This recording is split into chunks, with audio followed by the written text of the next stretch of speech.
Hello, नमस्कार। तो हम लोग सेट थ्योरी पढ़ रहे थे जिसमें से हम लोगों ने नोट पॉइंट को डिस्कस कर लिया था। 4 नोट पॉइंट थे। इसके पहले हम लोगों ने डिस्कस किया था कुछ पावर सबसेट के बारे में, और उसके पहले भी कुल मिला के सबसेट, पावर सबसेट तक हम लोगों ने डिस्कस किया था। उसके बाद हम लोगों ने 4 नोट्स लिखे थे, 1 2 3 4। इसमें से पहला नोट आपका था every set is a subset of itself. दूसरा था empty set is a subset of every set. Third आपका था the empty set is a proper subset of every set. Fourth आपका था the total number of subset of finite set containing an element is 2 की power n। इसको मैंने example के through आपको show भी कर दिया था। तो यहाँ तक हम लोग का हो चुका था। हम इसके आगे चलते हैं, एक दो क्वेश्चन करेंगे, फिर उसके बाद फिर से न्यू इंफॉर्मेशन, न्यू डाटा के साथ आगे बढ़ेंगे। ओके, चलिए। तो पहला क्वेश्चन, उसके बाद से हम राइट करते हैं क्वेश्चन। आपका question: Two finite set have m and n element. Two finite set have m and n element. दो फाइनाइट सेट हैं जिनके पास एक के पास m एलिमेंट है, दूसरे के पास n एलिमेंट है।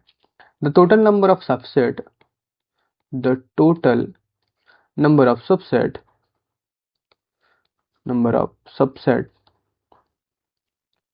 subsets of the first set is 56. Of the first set is 56 more than the total number of subset. More than the total number of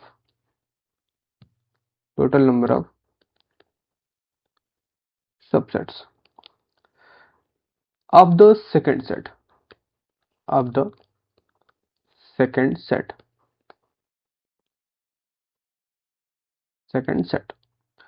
Find the value of m and n. Find the value of m and n. हमको यहाँ पे m और n की value find करनी है। हमको दिया two finite set have a m and n elements. The total number of subset of the first set is 56 more than the total number of the second set. Find the value of m and n. मतलब पहले element के पास जो subset है 56 ज़्यादा है second के respect में। तो सिंपल सी बात है, सॉल्व कर लेते हैं हम लोग सोल्यूशन। इस तरह के क्वेश्चन पूछे जाते हैं कई बार, ऑप्शन के टाइप में भी रहता है, वैसे भी रहता है, या मोर एन की वैल्यू बतानी है। तो सॉल्यूशन में हम लिख लेते हैं, पूरा डिस्क्रिप्टिव सॉल्यूशन कराते हैं, ऑप्शन टाइप का सॉल्यूशन नहीं करा रहे हैं आपको, ताकि समझ में आए कि किस तरह से हमको सॉल्व करना है, किस तरह से क्वेश्चन को टैकल करना है। जहाँ पे ऑप्शन हमको कराना होगा हम उसको पीवाईक्यू के रूप में सॉल्व कराएंगे। Okay, let A and B या टू सेट बी सेट्स। मान लेते हैं ए और बी हमारे क्या है, सेट है। Set having M and N elements, जो कि यम और एन एलिमेंट्स को क्या कर रहे हैं, कंटेन कर रहे हैं रिस्पेक्टिवली है। देन अगर ये एम एन को कंटेन कर रहे हैं तो सिंपल सी बात है, तो हमने पीछे भी लास्ट नोट में पढ़ा है कि उसके एलिमेंट क्या होते हैं, जितने एलिमेंट होते हैं उसका 2 की पावर सम थे।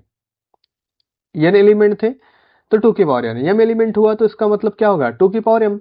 That means then A is equal to कितने सबसेट्स, 2 की power M subsets. B is equal to कितना हो जाएगा, 2 की पावर एन सबसेट हो गए। अब इंफॉर्मेशन हमारे पास क्या दिया गया, गिवन दैट हमको दिया गया, मतलब आपका जो पहला सेट है वो दूसरे सेट से 56 ज्यादा है। तो दैट मीन्स क्या हो जाएगा, 2 की पावर एम माइनस 2 की पावर एन अगर कर दें तो इनका डिफरेंस कितना आना चाहिए, 56 आना चाहिए। यही तो दिया गया क्वेश्चन की इन्फॉर्मेशन में।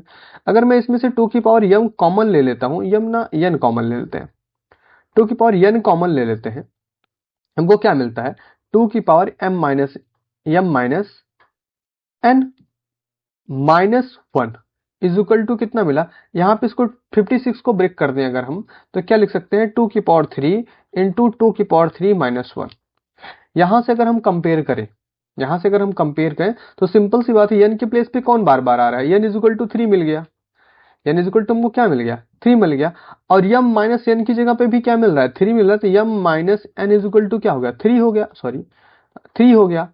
और n की वैल्यू कितनी मिल चुकी है आपको, ऑलरेडी 3 मिल चुकी है, ऑलरेडी कितनी मिल चुकी है, 3 मिल चुकी है। m minus 3 is equal to 3, that means m is equal to 3 plus 3 is equal to कितना हो गया, 6 हो गया। यहाँ से क्या मिल गया, m इज इक्वल टू 6 मिल गया। तो m और n की वैल्यू कितनी हो गई, n इज इक्वल टू 3 मिल गया, m इज इक्वल टू आपको क्या मिल जाता है, 6 मिल जाता है। किसी कोई डाउट यहाँ पे, जिसको कोई भी डाउट होगा वो कमेंट बॉक्स में कमेंट कर सकता है, या नॉर्मली क्या कर सकता है, जो आपके सोशल मीडिया पे ऑप्शंस हैं आप वहां से जुड़ के आप क्वेश्चन पुटअप कर सकते हैं, कोई इशू नहीं है। Okay, done. चलिए आगे बढ़ते हैं। नेक्स्ट क्वेश्चन, क्वेश्चन सेकंड क्या है कि if x is equal to 4 power n minus 3n minus 1 such that n belong to natural number and y is equal to 9n minus 1 into n minus n belong to natural number, prove that x is subset of y। हमको prove करना है x क्या है, subset है y का। Simple, चलिए solve करते हैं इसको, देखते हैं कैसे सॉल्व करना। अभी मैं ऑप्शनल नहीं करा रहा हूँ, मैं बार बार बोल रहा हूँ मैं ऑप्शनल अभी नहीं करा रहा हूँ। पहले हम क्वेश्चन को सॉल्व कैसे करते हैं, क्वेश्चन को टैकल कैसे करते हैं, उसके हिसाब से देखें ना। जब हमको क्वेश्चन को ऑप्शनल टाइप में सॉल्व करने की जरूरत होगी तो हम क्या करें, पीवाईक्यू के फॉर्म में और भी कई तरीके हैं जहाँ पे हम इसको सॉल्व कर सकते हैं। क्लियर, चलिए सॉल्व करते हैं। क्वेश्चन हमारा क्या है, सिंपल सा है, f is equal to X if x is equal to 4 power n minus 3n, 3n है भाई, 8n जैसा दिख रहा है, 3n minus 1, n belong to natural number and y is equal to 9n minus 1, n belong to natural number, prove that x is subset of y। अब हमारे पास data क्या दिया गया, given that x is equal to 4 power n minus 3n minus 1 such that n belong to natural number, इतना दिया गया है। लेट कर लेते हैं कि ये जो x दिया गया, ये हमारा पूरा ये जो डाटा दिया ये xn है, हमारा क्या है xn। x is equal to क्या हो गया, 4 power n minus 3n minus 1, n belong to natural number such that. xn अगर हमने इसको लिया तो हम इसको x1 निकाल सकते हैं। x1 निकालेंगे तो 4 power 1 minus 3 into 1 minus 1 is equal to कोई वैल्यू मिलेगी क्या, आपका क्या मिल जाएगा यहाँ पे, 4 की पावर 1 क्या 4 ही रहेगा, 3 इंटू समथिंग दिस 0 हो जाएगा। अगर इसी तरह हम x2 फाइंड करें, इसी तरह हम क्या करें, x2 फाइंड कर लें, ठीक। x2 अगर फाइंड करने पे जाएं तो x2 हमको क्या मिलेगा, 4 power 2 minus 3 into 2 minus 1 is equal to 16 minus 6 minus 1 is equal to कितना 9 हो गया। अब यहां से हमको एक इंफॉर्मेशन मिलती है कि जो भी डाटा यहाँ पे दिया गया है, n इज इक्वल टू और ग्रेटर देन 2, या तो 2 से बड़ा या 2 के बराबर होने पर यह 0 देने की कंडीशन में नहीं जाएगा। That means and for any n greater or equal to 2 we have xn is equal to 4 power n minus 3n minus 1 is equal to, हम इसको ब्रेक करके लिख सकते हैं 1 plus 3 power n minus 3n minus 1 लिखा जा सकता है। अगर ध्यान दो तो हम 1 प्लस 3 की पावर n को बाइनोमियल एक्सपेंशन से एक्सप्रेस कर सकते हैं। तो अगर हम बाइनोमियल अप्लाई करें इस पे तो हमारा बाइनोमियल बेसिकली क्या होता है, xn इज इक्वल टू क्या होगा आपका nc0 plus nc1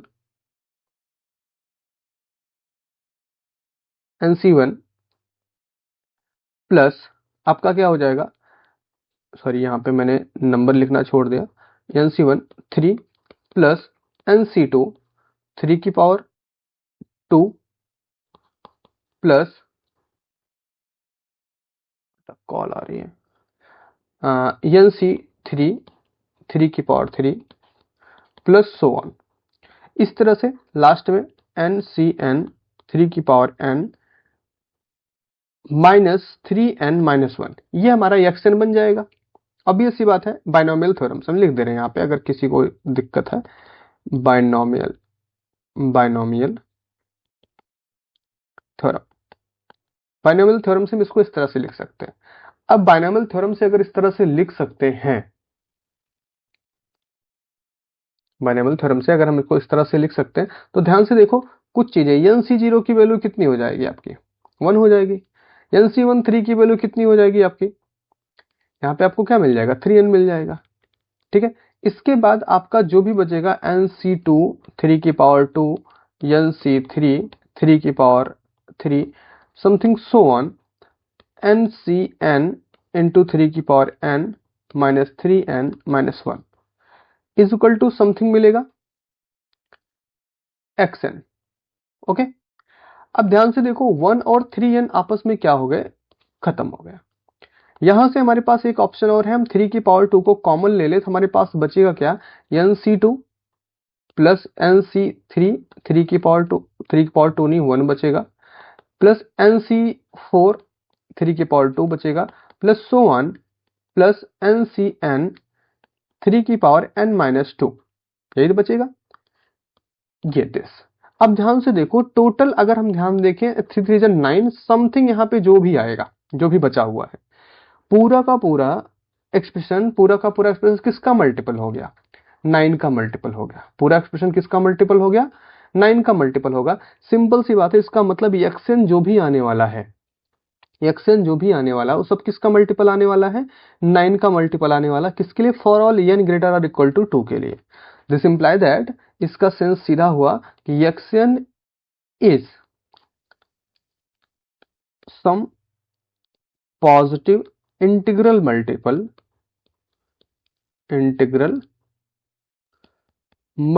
of 9 for all n greater or equal to 2। n greater or equal to 2 के लिए जितना भी होगा सो इंटीग्रल मल्टीपल 9 का मल्टीपल ही आने वाला है। इसका मतलब क्या हुआ, 10 x consist of all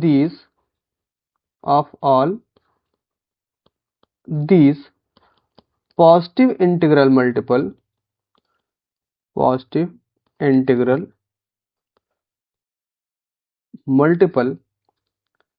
of 9 which are of the form 9 into something, जो ऊपर आपका मिला हुआ है भाई, 9 into समथिंग 9c3, जो भी आपका बनेगा ये, ठीक है, टुगेदर विथ जीरो। क्यों, क्योंकि अगर हम पूरे x की बात करने लग रहे हैं, इसके पहले हम xn की बात कर रहे हैं, अगर हम पूरे x की बात करें तो क्योंकि हमारे पास n से मतलब 2 से लेस पे जब n था तो हमको क्या मिल रहा था, 0 मिल रहा था। तो इसका मतलब हमको 0 को इन्वॉल्व करना पड़ेगा ना पूरे के पूरे x के लिए। तो क्या कंडीशन होगी, 9 into something together with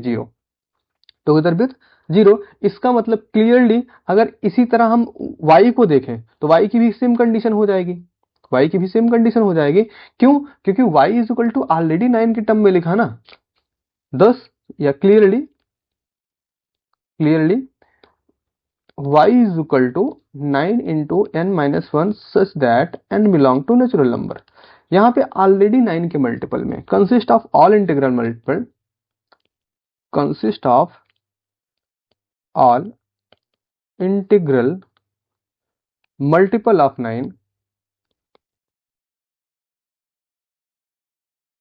of 9 together with zero.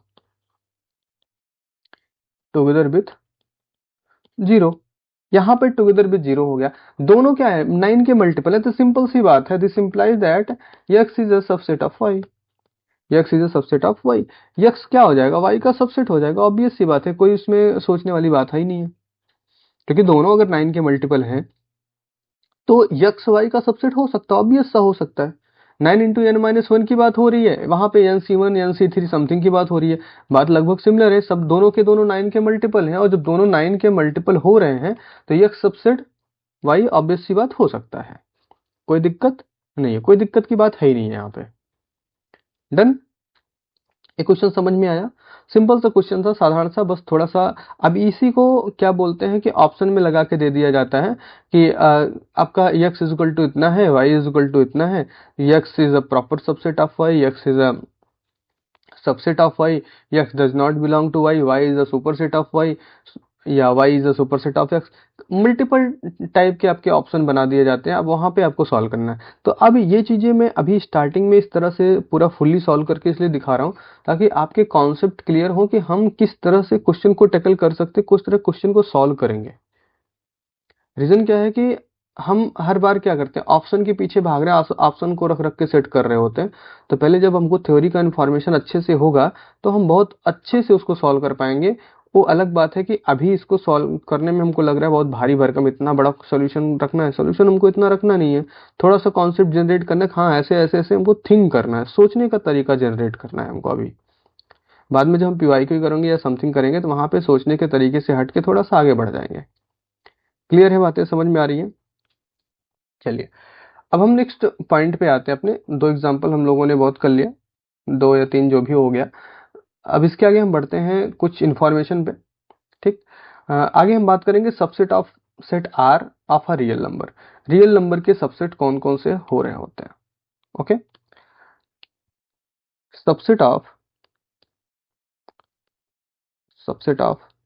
The set R of real number, real numbers.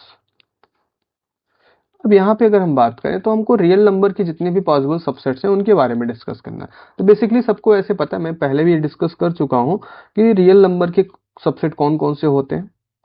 But सबसे पहला आपका क्या, the set of all natural number, the set of all natural number, all natural numbers. दूसरा लिख देते हैं यहाँ पे n is equal to something, n is equal to 1 2 3 so on आगे तक।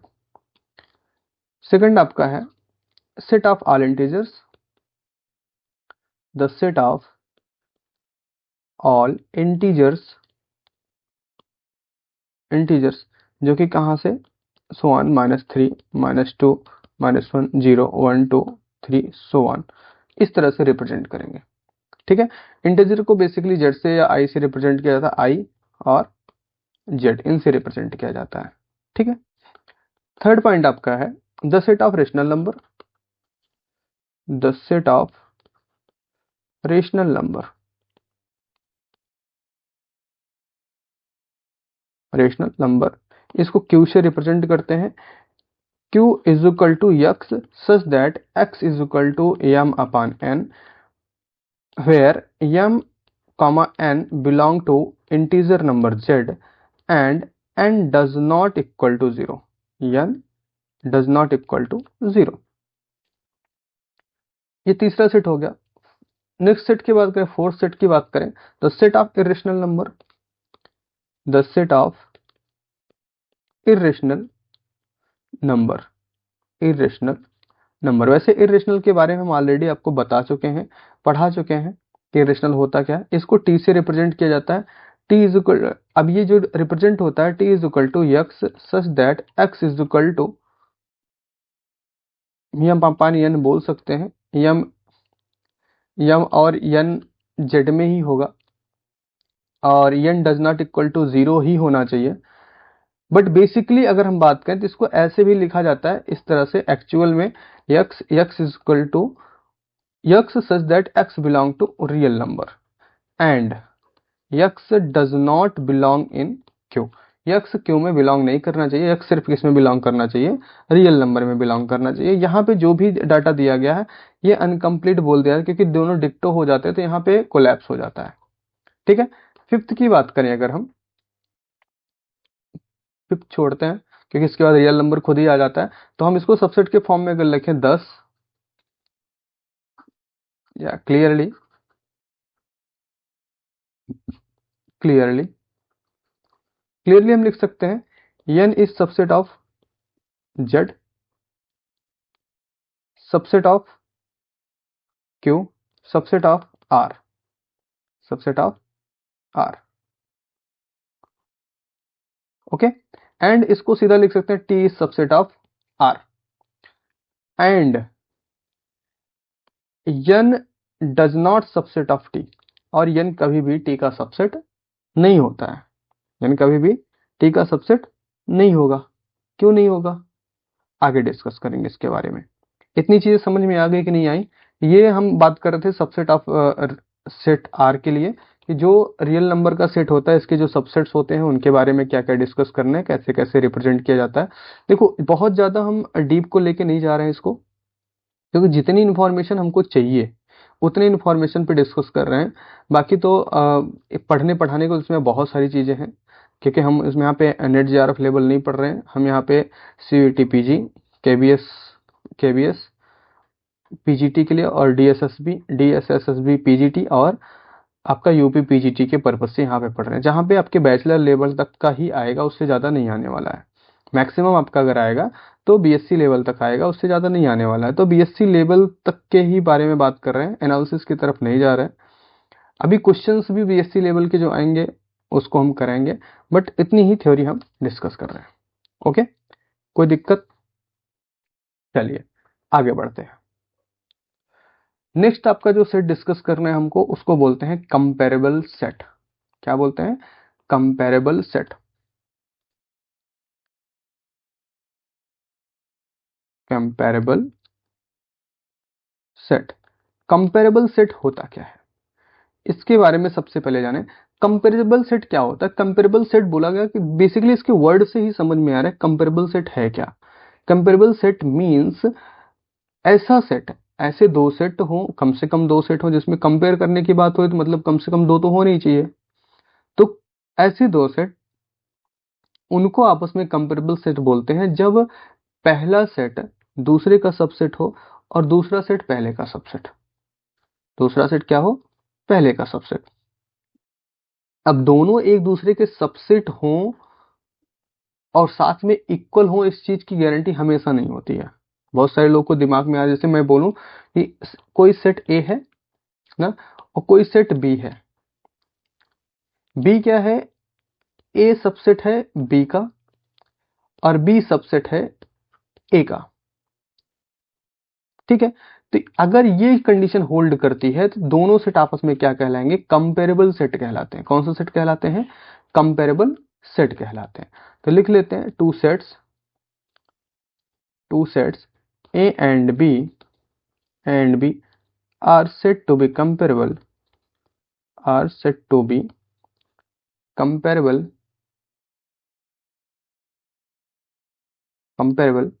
Set if A is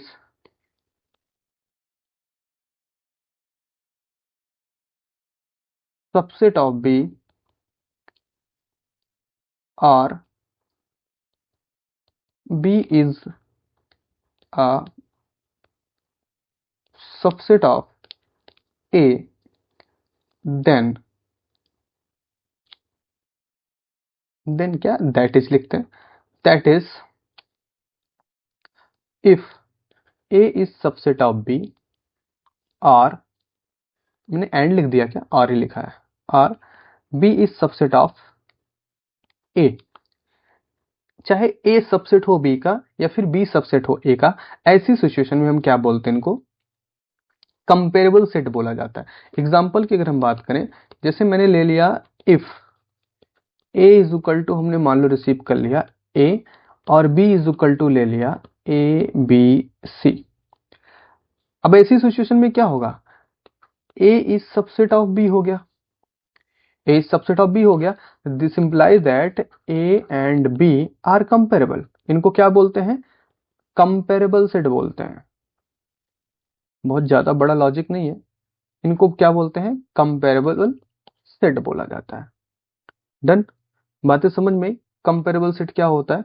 comparable set कोई बहुत बड़ी कहानी नहीं है, सिंपल सी बात है। दो सेट हो, दोनों सेट में से या तो ए बी का सबसेट हो या बी ए का सबसेट हो जाए, तो ऐसी सिचुएशन में दोनों सेट को हम क्या बोलते हैं? कंपेरेबल सेट बोला जाता है।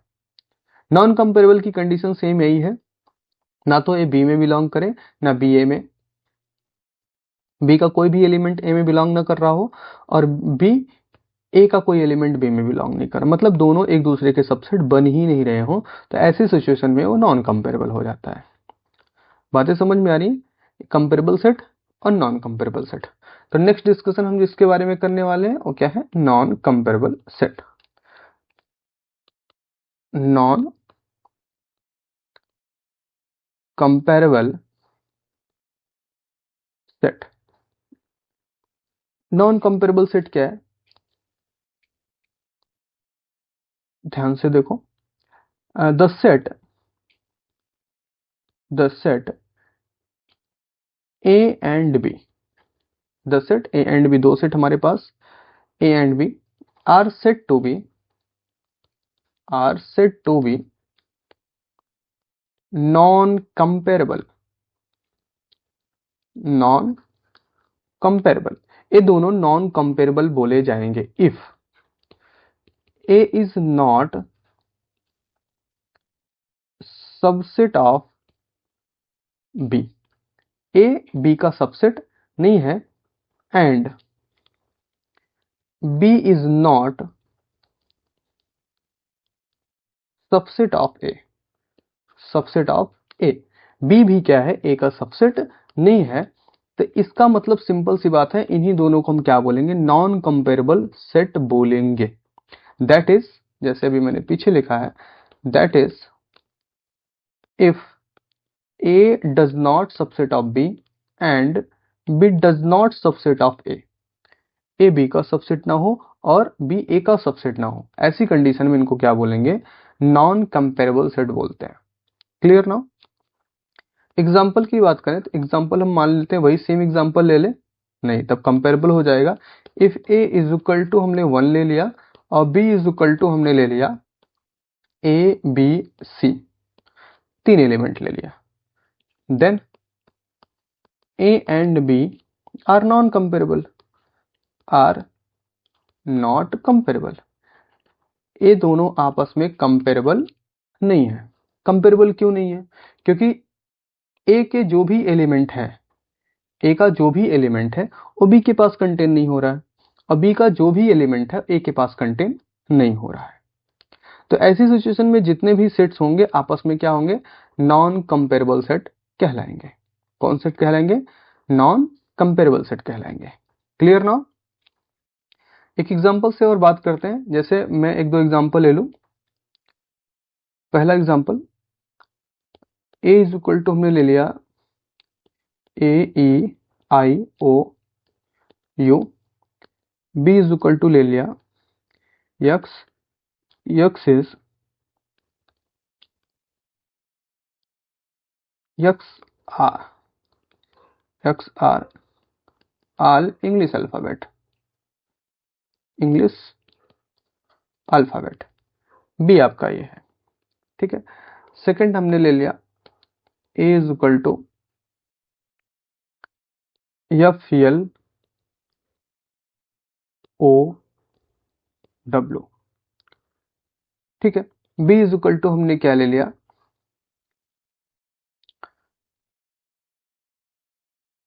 यक्स, या ऐसे ले लेते हैं सीधा, F L O E R W, ये ले लिया। थर्ड में एग्जांपल ले लेता हूं एक और, हमने ले लिया 2 4, बी इज इक्वल टू हमने ले लिया यक्स वाई जेड। अब ध्यान से देखो, यहाँ पे ए ई आई ओ यू, यहाँ पे यक्स क्या है? आर आल इंग्लिश अल्फाबेट है, जितने भी इंग्लिश अल्फ़ाबेट हैं, मतलब ए से लेके जेड तक जितने भी अल्फ़ाबेट हैं, तो इसका मतलब क्या हुआ, ए इसमें सबसेट हो गया बी का। और जब ए इसमें सबसेट हो गया बी का, तो क्या हो गया, कंपेरेबल हो गया। क्या हो गया, कंपेरेबल हो गया कि नहीं हो गया कंपेरेबल। फिर दूसरी बात आई, दूसरे क्वेश्चन में क्या, A is equal to F L O W और B is equal to F L O E R W. तो देखो इसको F L O W A का सबसेट है कि नहीं है, ए सबसेट है बी का, इसका मतलब ये भी क्या हो गया, कंपेरेबल हो गया। क्या हो गया, कंपेरेबल हो गया। यहाँ पे ये 2 4 है, यहाँ पे ये एक्स वाई जेड है, ये A does not subset of B हो गया ना, ये क्या हो गया, नॉन कंपेरेबल। क्या हो गया, नॉन कंपेरेबल हो गया। बातें समझ में, सिंपल सा है, बहुत ज्यादा टफ नहीं है। कंपेरेबल क्या होता है, नॉन कंपेरेबल क्या होता है। अब इसी के रिस्पेक्ट में हम लोग आगे बात करेंगे डिसजॉइंट सेट के बारे में, यूनिवर्सल सेट के बारे में। मिलते हैं नेक्स्ट लेक्चर में, तब तक आप लोग पढ़ते रहिए एविल मैथ्स के साथ। धन्यवाद, जय हिंद।